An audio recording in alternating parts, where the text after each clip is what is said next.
시간에는 여러분과 같이 이미 여러분이 잘 알고 있는 예수님께서 포도나무 비유에 대한 얘기를 시작으로 여러분과 같이 말씀을 나누려고 합니다. 왜 예수 그리스도는 포도나무의 비유를 통하여서 우리에게 말씀을 하셨을까? 잘 알고 있지만 참 우리가 잘 알고 있지 않았다라는 생각도 하게 되고 그래 우리가 그렇게 알고 있었는데 그걸 깊이 있게 우리가 생각하지 않았구나 이런 생각도 하게 됩니다. 1994년도에 나온 영화가 있습니다. 그 영화 제목이 신들러 리스트라고 하는 작품입니다.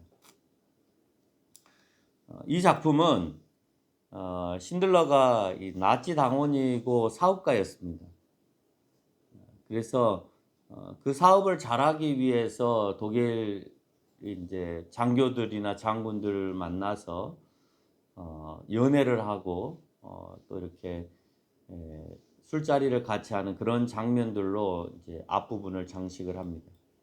독일의 꿈은 전체주의를 이끌어가는 세계를 독일화시키는 데 목적이 있었고 세계를 독일화시키기 위해서는 자기네들에게 있어서 걸림돌인 이 우등열자에 대한 인자들을 제거하는 거였습니다. 생각해 보니까 가장 우등한 이들이 유대인이라는 생각을 하게 되었고, 그래서 유대인들이 없으면 본인들이 세상을 지배할 수 있겠다라는 생각을 합니다. 그래서 히틀러는 그 유대인들을 학살하기 위해서 어떤 내용으로 그 군인들을 선동하냐면 예수를 죽인 이들이 유대인이다 라고 하는 명명하에 유대인들의 대학살로 들어가기 시작합니다. 신들러 리스트가 어느 한 독일 장교와의 대화에 있어서 대화를 쭉 나누다가 두 사람이 술에 취했습니다. 특별히 독일 장교가 술에 취하면서 이런 말을 하는 장면이 있었습니다. 가장 큰 힘은 누가 더 많은 술을 마시고 이겨내느냐다 라는 얘기를 합니다. 이유는 뭐냐면 장교가 됐든 사업가가 됐든 술자리를 많이 해야 하는데 술자리를 잘 이겨낼 수 있어야만이 또 그런 자리들을 많이 가져서 내 몸이 육체가 손상되지 않고 계속해서 그런 자리들을 유지해야만이 돈을 벌 수 있기 때문에 그렇습니다. 다른 말로 하면 내 육체가 아주 건강해서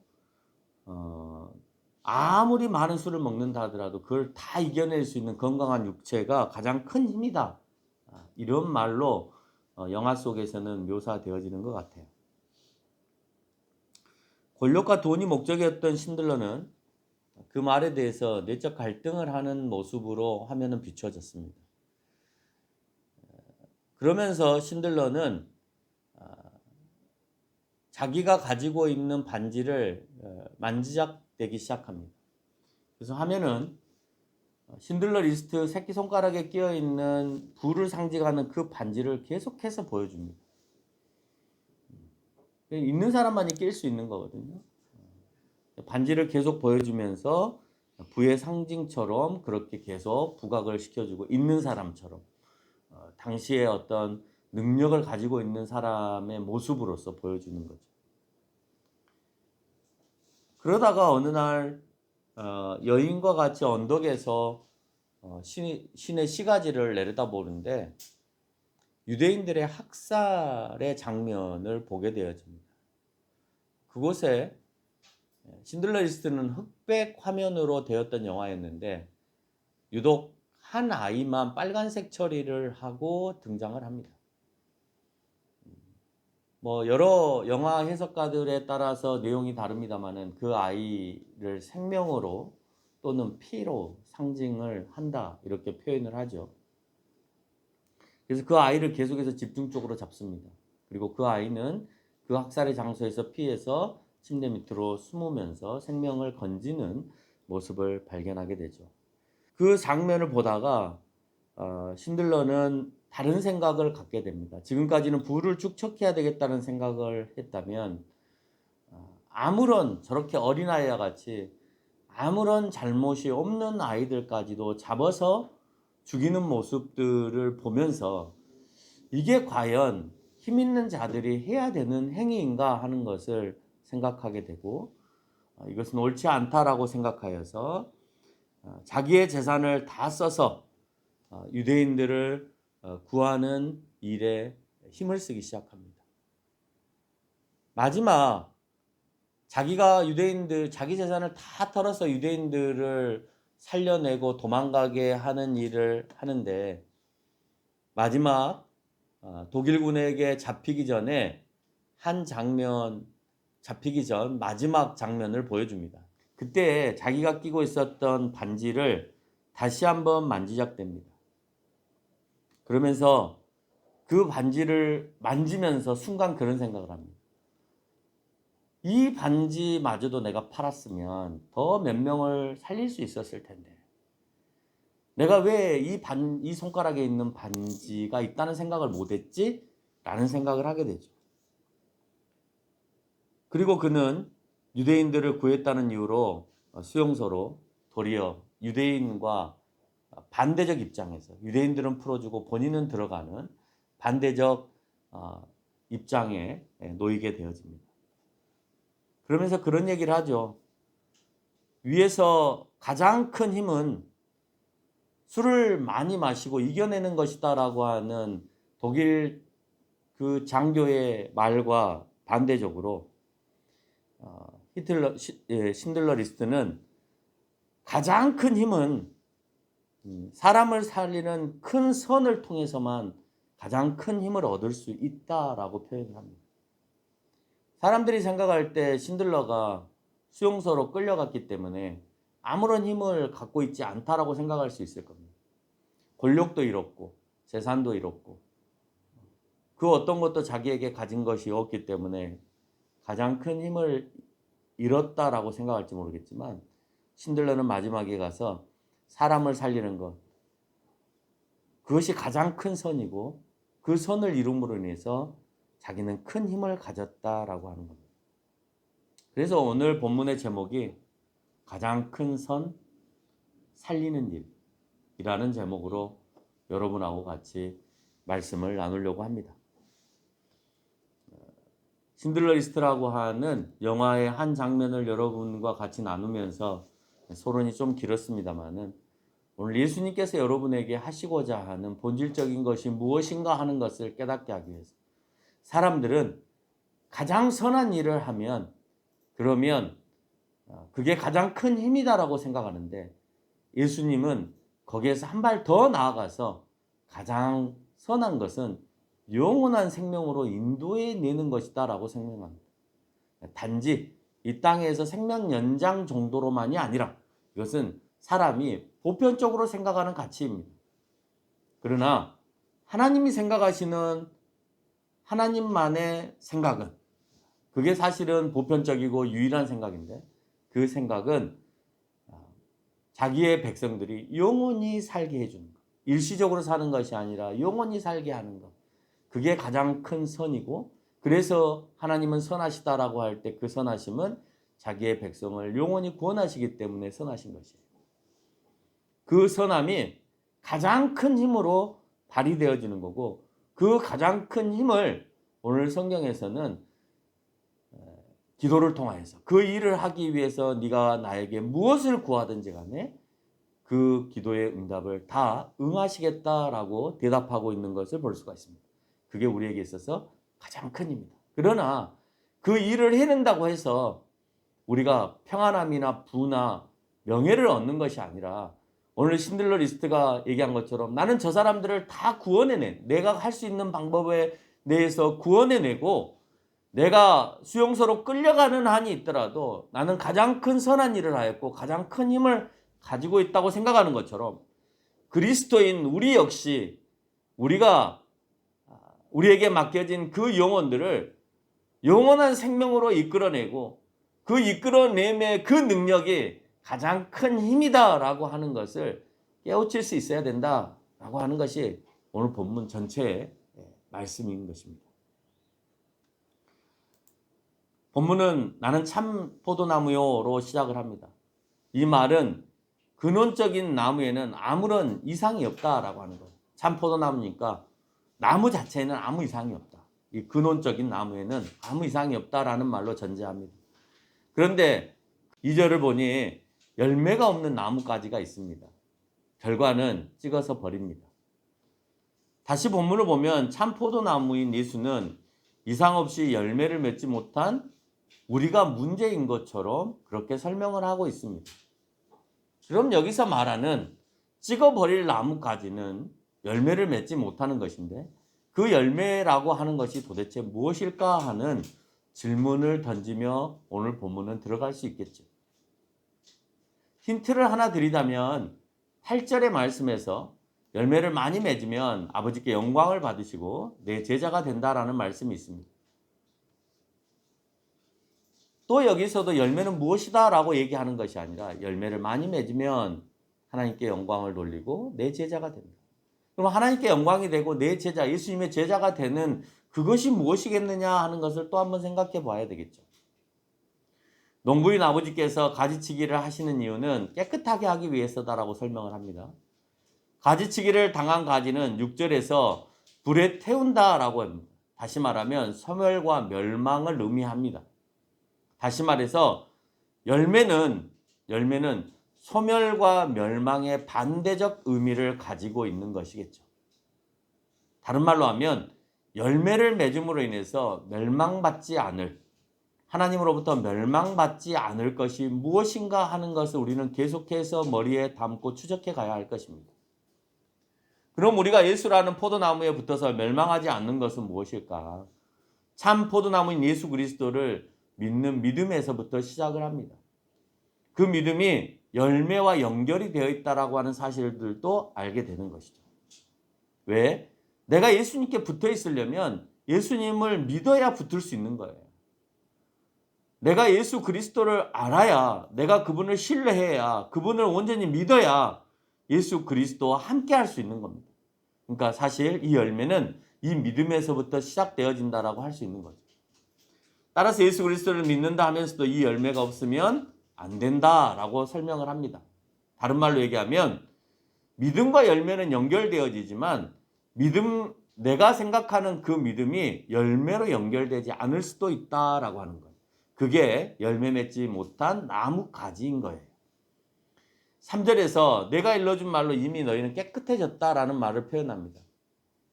이미 일러준 말. 우리는 이미 일러준 그 말씀을 통해서 이미 깨끗해졌기 때문에 그 깨끗함을 통하여서 열매를 맺어야 되는데 열매를 맺지 못하고 있는 상태에 아직도 놓여 있다라고 하는 거예요.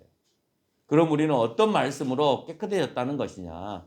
예수 그리스도를 말씀으로 비유하고 있으니까 예수 그리스도에게 거함에 있어서의 깨끗함을 의미합니다. 그 깨끗함은 내가 예수 그리스도를 구원자로 인정하고 내 죄에 대해서 예수 그리스도에게 고백하는 그 삶 자체를 깨끗함으로 우리는 알고 있습니다. 그렇게 깨끗해진 우리가 잘려나가지 않고 열매를 맺고 있기에 우리에게는 생명이 있는 것으로 그렇게 말을 하고 있는 거죠. 그러나 아직도 그 열매가 무엇인지 분명하지 않기 때문에 좀 더 우리는 진행해 가봐야 할 것입니다.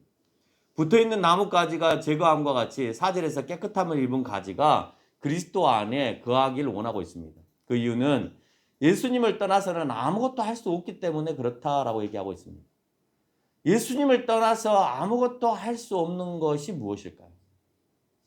우리는 사실 많은 것을 하고 있습니다. 세상에서. 여러분이 예수님을 떠나서 우리는 뭐든지 다 할 수 있어요. 돈을 벌 수도 있고 공부를 할 수도 있고 결혼을 할 수도 있고 아이를 낳을 수도 있고 죄를 지을 수도 있고 안 지을 수도 있고 뭐든지 다 할 수 있는데 할 수 없는 게 있답니다. 여기에 가장 큰 힌트가 놓여 있는 거죠. 여러분 다 할 수 있습니다. 심지어 뭐까지 할 수 있냐? 죽을 수도 있습니다. 죽는 것까지도 어떻게 보면 내가 할 수 있는 것처럼 보여집니다. 그런데 할 수 없는 게 있습니다. 그게 뭐냐? 내 생명을 유지하는 것입니다. 그건 내가 할 수 없습니다. 그 할 수 없는 것이 예수님을 떠나서 할 수 없는 거예요. 예수님과 함께하면 그 영원한 생명을 내가 유지할 수 있는데, 예수님을 떠나서 너희는 아무것도 할 수 없다 할 때 이 아무것도는 진짜 내가 아무것도 할 수 없다가 아니라 그 생명을 유지시키고 그 생명으로 인도하는 일에 있어서 나를 떠나서 아무것도 할 수 없다라는 말씀으로 우리는 해석할 수 있습니다. 우리는 많은 것을 하고 있는 것처럼 보여지지만 실상 생명에 있어서는 예수님을 떠나서 할 수 없다라고 하는 것을 알 수 있죠. 그래서 우리는 예수님을 떠나서 할 수 없는 그 생명을 얻는 것, 그래서 그 열매는 점점 답이 좁혀져 오고 있는 것을 볼 수가 있습니다. 이제 이 정도 되면 여러분은 이미 답을 찾으셨을지도 모르겠습니다. 그러나 아직도 답을 찾지 못하셨다면 좀 더 본문들을 우리가 상고하면서 그 답을 한번 찾아보도록 합니다. 예수님을 떠나면 마르고 열매를 맺지 못하는 것은 생명을 잃은 것을 의미하는 것으로 얘기하고 있습니다. 그렇게 되면 불에 태워서 멸망과 생명을 잃게 되어집니다. 다시 말해서 우리가 멸망당하고 생명을 잃게 되어지는 것, 그것은 내가 예수 그리스도에게 온전히 연결되어지지 않은 것이고 또 그 안에서 연결되어지지 않음으로 인해서 열매를 맺지 못하는 것으로 설명을 하고 있습니다. 다시 말해서 예수 그리스도를 통하여서 우리가 생명을 얻는 것인데, 생명을 얻지 못하고 멸망과 생명을 잃은 유일한 이유는 첫째, 처음에 우리가 생각했던 그 믿음을 온전히 세워가지 못했다라고 하는 거예요. 다시 말해서 가지만 나무에 붙여놓고 죽어있는 상태, 이건 믿음이 아니다라고 하는 것을 역설적으로 우리에게 설명해 주고 있는 겁니다. 더 나아가서 교회에 출입은 하는데 내 안에 믿음이 없어요. 그건 썩은 가지와 같은 겁니다. 아무런 예수 그리스도로부터 영양분이 공급되어지지 않은 상태이기 때문에 마른 가지와 같은 거죠. 아마 그런 부분은 우리 윤 목사님 사모님이 제일 잘 아실 것 같아요. 나무 가지에 가지는 붙어 있는데 저 가지가 죽은 가지인지 살아있는 가지인지. 그러면 왜 죽었는지. 그건 영양분의 소통의 관들이 막혀 있거나 원활하게 그것이 유지되지 않기 때문에 결국 그 가지는 죽게 되는 거예요. 우리가 죽는 이유는, 육체적으로 죽는 이유는 우리의 모든 신진대사가 올바로 돌지 않기 때문에 죽는 거예요. 계속 돌고 있으면, 심장이 멈추지 않고 계속 돌고 혈관이 멈추지 않고 계속 돌면, 막히지 않고 돌면 우리는 영생할 수 있는 거예요. 이 땅에서 계속 살 수 있는 거죠. 물론 오염을 통하여서 피부에 노화만 일어나지 않는다면. 그러나 우리는 지구 밖에 있는 우주에서 날아오는 많은 해로운 광선들로 인해서 내 안에 혈관들이 아무리 많이 움직이고 잘 돈다 하더라도, 순환되어진다 하더라도 내 육체가, 내 피부가 이미 그 세포들이 죽어가고 있기 때문에, 그래서 아무리 잘 돈다 하더라도 영원히 살 수 없는 겁니다. 혈관이 막히지 않아도 나무도 정말 오래돼서 고목이 되어서 마르면, 그러면 그 안이 마르지 않았다 하더라도 고사되어지는 경우들도 발견되어집니다. 예수님은 우리를 향해 나에게 내 안에 있기를 원하고 있습니다. 우리는 자꾸 예수님 안에 있음에도 불구하고 예수님은 자꾸 7절에서 내 말이 내 안에 거하기를 원하고 너희가 내 안에 있기를 원한다. 여러분, 예수님이 여러분에게 얘기하고 있는 건 나에게 와서 나에게 붙어 있어라 라고 하는 말 안에는 내 말 안에 거하라 라는 말도 내포하고 있다는 거예요. 그게 단순히 교회에 출입만 하는 것이 내 안에 거하는 것이 아니라 내가 너희에게 분부하는 말이 너희 안에 있느냐라고 하는 것을 다시 한번 묻습니다. 예수님이 여러분 안에 거하는 것은 잘 모르겠어요. 예수님이 여러분 안에 계시는지. 예수님 말씀이 여러분 안에 거하는 것은 분명히 있는 것 같은데, 여러분 스스로는 예수님의 말씀이 여러분 안에 거하고 있다라고 하는 확신이 있습니까?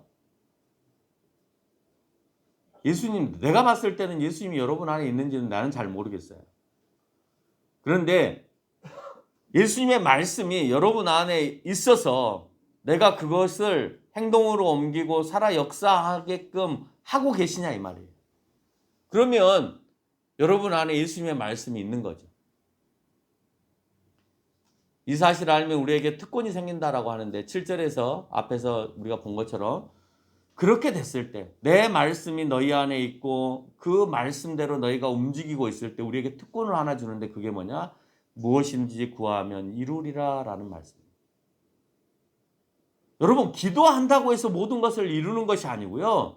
예수님이 내 안에 있고 예수님의 말씀이 내 안에서 살아 역사할 때 그때 그 기도의 응답이 이루어지는 거예요. 근데 그 안에 있다라고 하는 것은 또 다른 증표로 나는 예수 그리스도의 열매를 맺어가야 되는 거고 그 열매를 맺어가는 일을 하고 있을 때 그게 그 말씀이 살아서 움직이는 것이고 그렇게 열매를 맺어가고 있는 상황 속에서 열매를 맺기 위해서 하나님 앞에 기도하는 예수님 앞에 기도하는 그 기도가 이루어진다라고 하는 것이에요. 7절만 떡 떼다가 무엇인지 구하면 다 이루리라는 말씀만. 그래서 제가 12월 31일 날 요절 하나씩 나눠주는 걸 싫어하는 이거예요.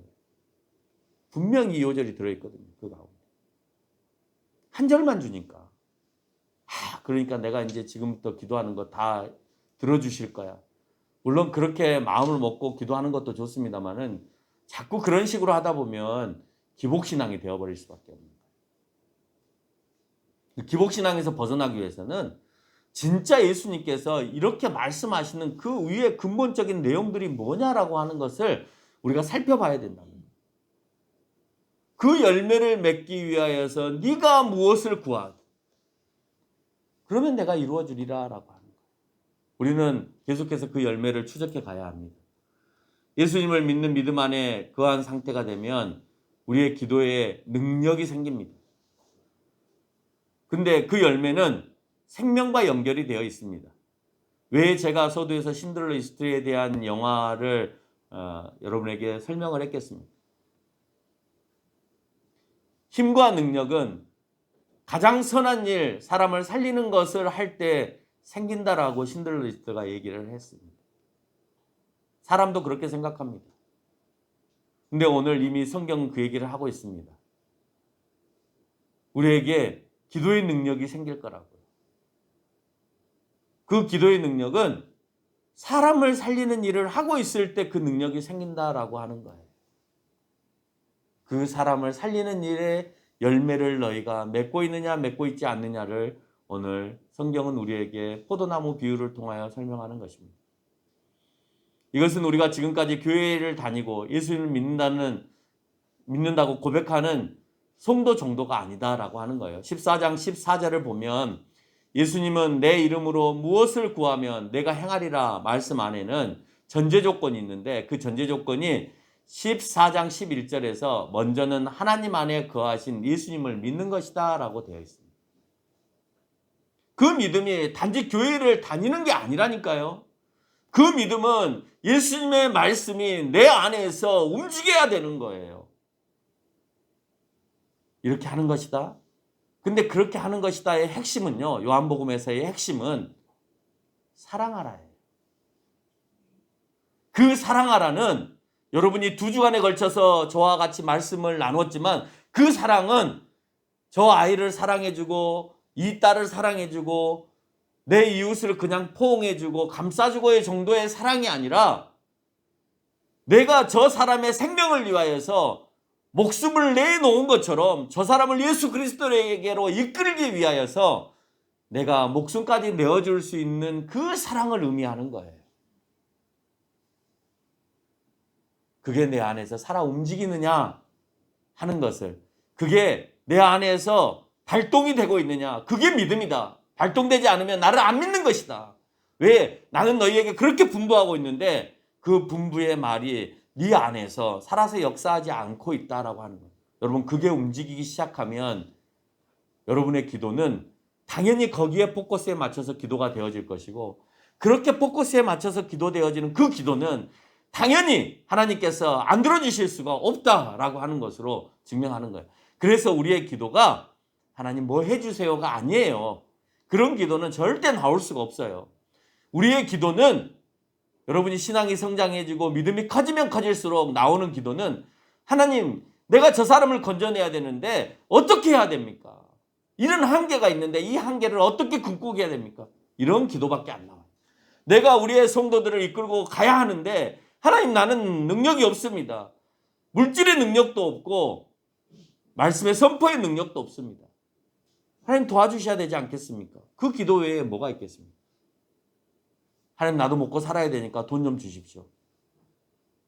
하나님 내가 이미 이 땅에 태어났으니까 권력도 좀 갖게 해주시고 예? 공부를 이만큼 했으니 나도 뭐 한 자리 주십시오. 이런 기도가 나올까요? 그런 기도가 나오는 것 자체가 웃기는 겁니다. 그 믿음의 실천은 예수님이 하신 것처럼 예수님이 죄인을 위해서 죽기까지 하신 그 실천의 사랑을 의미하는 것입니다. 그리고 거기서 인도된 하나님의 백성들이 예수님께 붙어있는 가지에 맺혀야 할 바로 그 열매인 것입니다.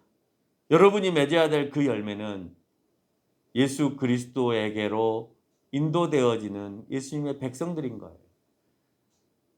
여러분에게 예수님이 말씀하시는 것은 그 열매를 너희가 맺고 있느냐 하는 거예요.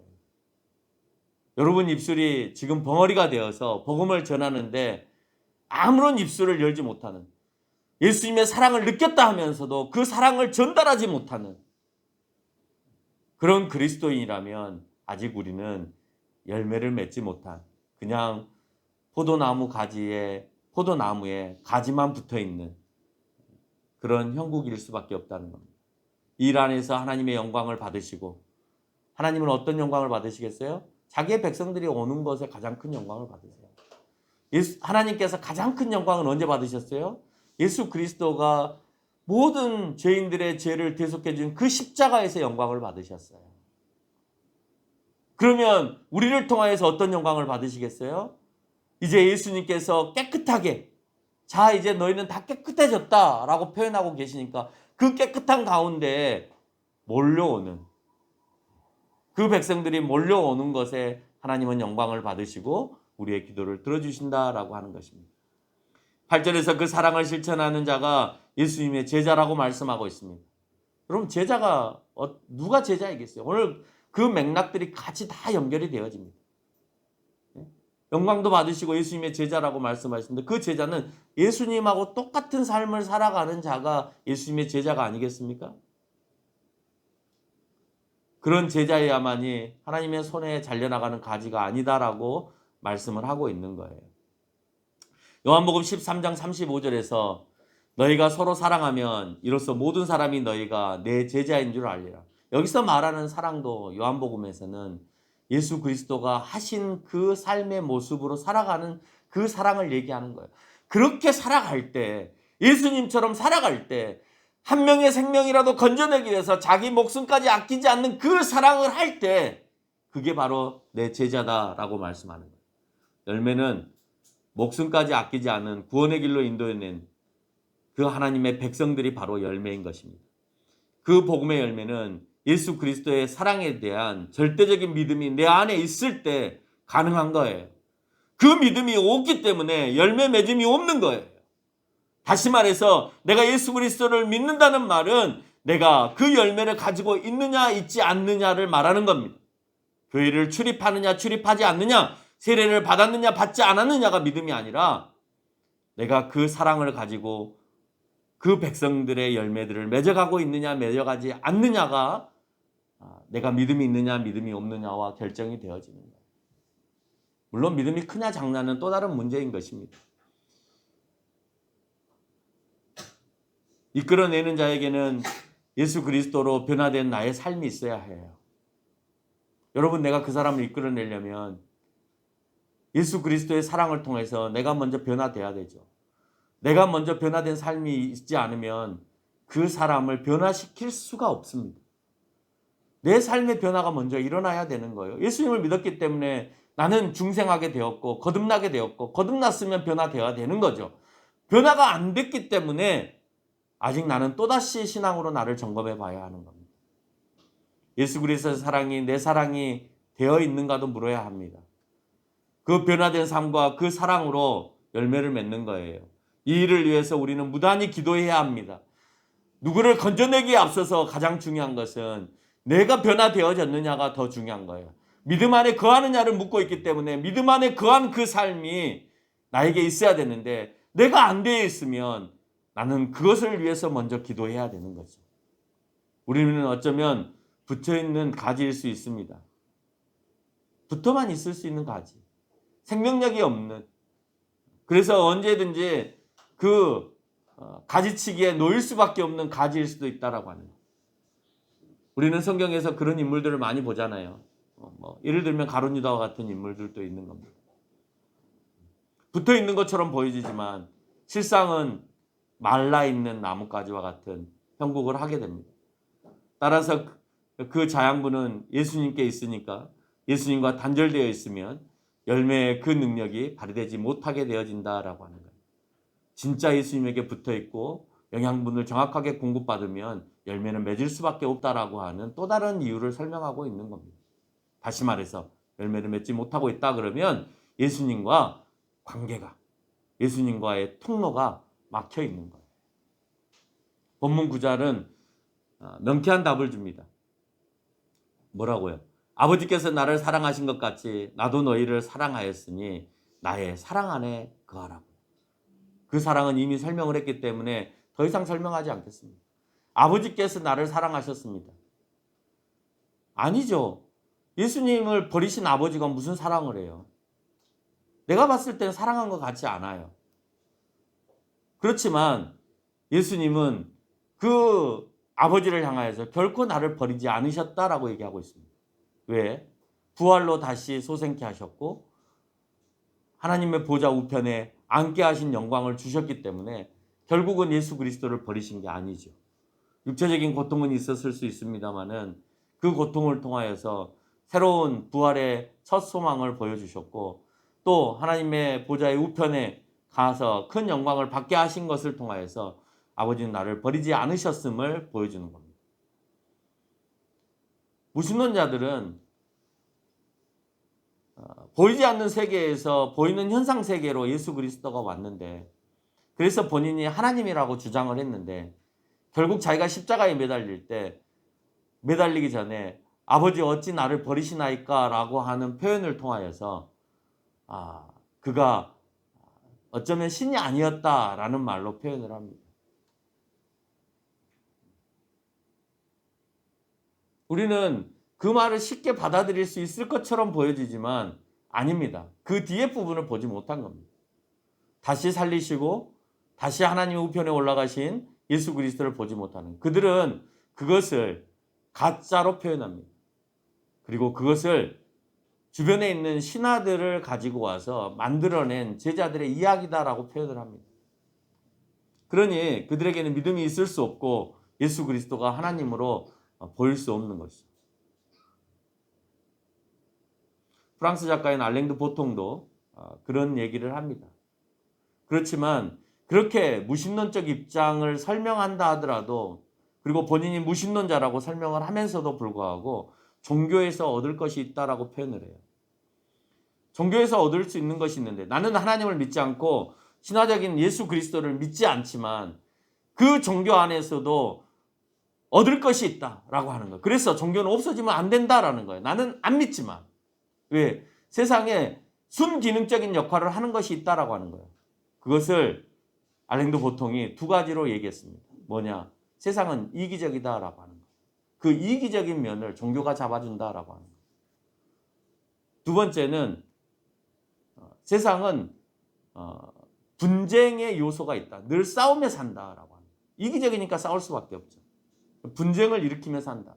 이 분쟁, 다툼, 전쟁 이걸 잡아주는 건 역시 종교적인 요소가 굉장히 강하다라고 하는 거예요. 하지 못하게 한다는 거죠. 물론 하게 한 종교의 모습들도 있었습니다만은 그렇게 가서는 안 되는 거죠. 근데 저는 그보다도 더 큰 종교적인 힘이 있다고 생각합니다. 자기네들이 말하는 예수 그리스도를 제거한다 하더라도 물론 제거하지 말아야 되죠. 있을 수 없는 일이죠. 예수 그리스도가 존재했을 때에는 이기적인 것과 분쟁과 다툼만의 문제가 해결되어지는 것이 아니라 예수 그리스도가 내포되어지고 그 안에 믿음 안에 살게 되어지면 해결되어지는 것은 그 사람들의 마음의 평안입니다. 그건 누구도 줄 수 없는 겁니다. 세상도 줄 수 없는 겁니다. 내가 마음의 평안을 가지고 있을 때의 삶과 내가 마음의 평안을 가지고 있지 않을 때의 삶은 전혀 다른 거예요. 여러분, 마음이 평안하면 모든 것이 다 아름답게 보입니다. 모든 게 다 용서가 되어집니다.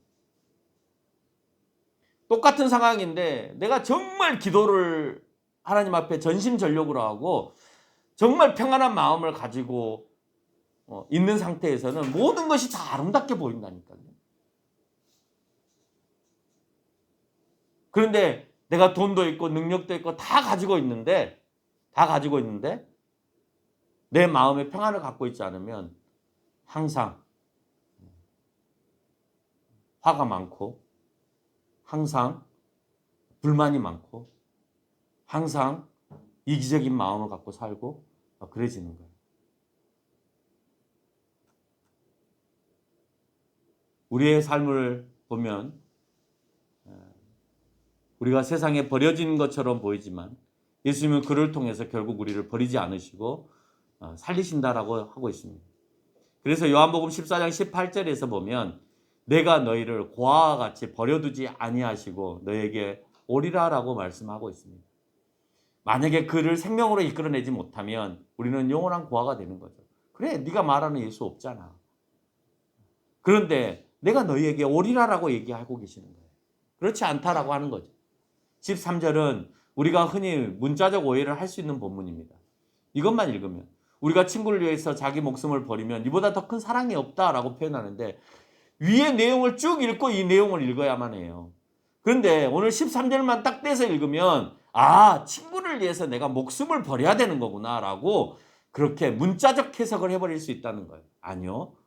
우리는 친구가 위태할 때 내 목숨까지 버려가면서까지 살아야 되느냐라는 질문을 우리가 갖고 있는 것이 아니라 오늘 본문에서는 자기 목숨을 버려가면서까지 그 친구를 예수 그리스도의 생명으로 인도해내는 것을 의미하는 거예요.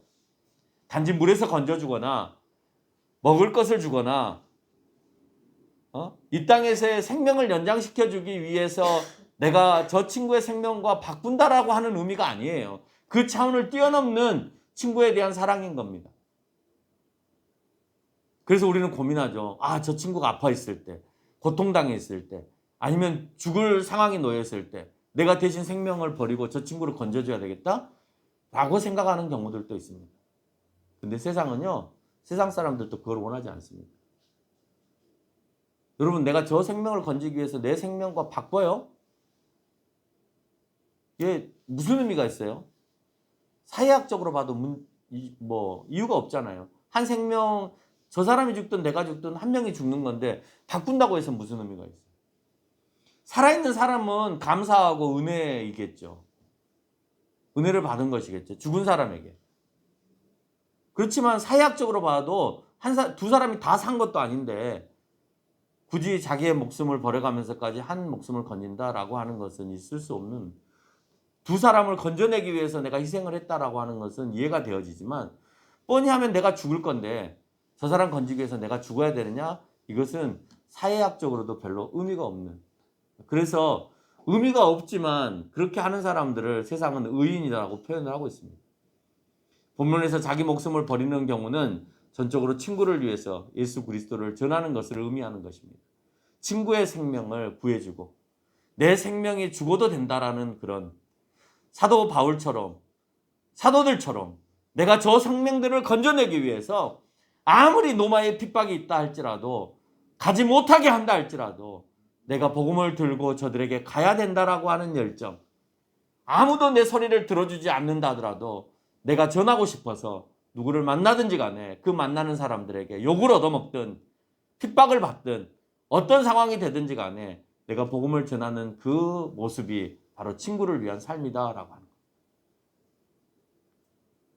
세상은 복음을 통해서 사람들을 구원으로 인도하는 것을 바라지 않습니다. 실제 위태롭게 죽어가는 사람을 건져주는 것, 그것을 더 큰 사랑으로 착각하며 살아갑니다.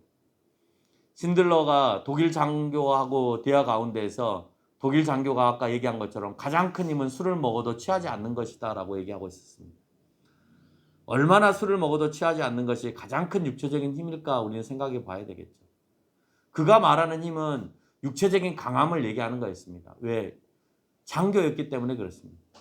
그리고 이 모든 피로연들을 다 받아내려면, 이 술자리들을 받아내려면 강인한 육체를 가지고 있지 않으면 매일 밤마다 있는 이 술자리들을 내가 이겨낼 수 없다는 말로 표현이 되어지는 거였습니다. 아무리 건강한 군인이라도 취할 수밖에 없죠. 강한 힘을 가질 수 없는 겁니다. 그러나 신들러는 그렇게 말하지 않습니다. 가장 큰 힘은 더 큰 선을 행하는 것이다. 그 더 큰 선이 바로 생명을 살리는 것이다. 육체적 죽음 가운데서 건져내 주는 것이다. 이게 세상 사람들이 생각하는 타인을 위하여서 내가 내 생명을 아끼지 않는 의인이라고 표현하는 것까지입니다. 그러나 성경은 여기서 한 발 더 나갑니다. 그래서 저는 그렇게 생각합니다.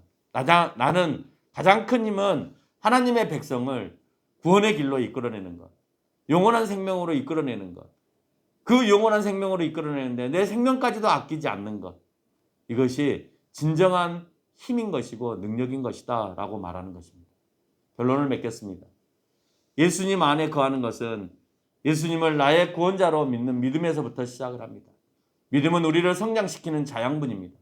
내가 성장하지 않고 있다라고 하는 것은 내가 예수 그리스도에 대한 확신이 없는 거예요. 확신이 없는 것은 내가 믿음이 아직 없는 것입니다. 이 믿음은 나를 건강하게 할 뿐만 아니라 건강한 나를 통해서 나와 같은 열매를 또다시 맺게 하는 것입니다. 믿음 따로 행동 따로가 아니라 믿음은 항상 행동을 수반합니다. 그 수반이 오늘 열매의 결실로 드러나게 되어 있습니다. 그렇지 않으면 열매가 없으면 천국 못 가나요? 네, 오늘 본문을 보면 못 갑니다. 그렇게 큰 사랑을 느꼈다고 하면서 내가 복음을 전하는 일을 하지 않았다? 형식적으로 했다? 아무런 의미가 없는 거죠. 정말 내 사랑을 전해야 되는 거, 내가 받은 그 큰 사랑을 전해야 되는 것입니다. 예수님께서 그러신 것처럼 생명을 맺게 하는 데에는 희생이 따를 수가 있는 겁니다. 이것이 예수님께서 우리에게 가르쳐준 사랑이에요. 분명히 그 일을 하는 데서 희생이 있다. 사람을 살리는 데 있어서도 희생이 따르는데 예수 그리스도의 진정한 그 생명, 그 복음을 전하는데 왜 희생이 안 따르겠습니까? 그걸 거부하는 사람들은 수도 없이 역사적으로 있었기 때문에 얼마든지 존재하게 됩니다. 그러나 그 일을 네가 해줘야 된다. 그게 사랑이다. 내가 너에게 가르쳐준 사랑이다 라고 하는 거예요. 그러나 그 희생을 응당응하는 것이 예수 그리스도를 향한 우리의 믿음이라는 사실을 기억하는 저와 여러분이 되시기를 바랍니다.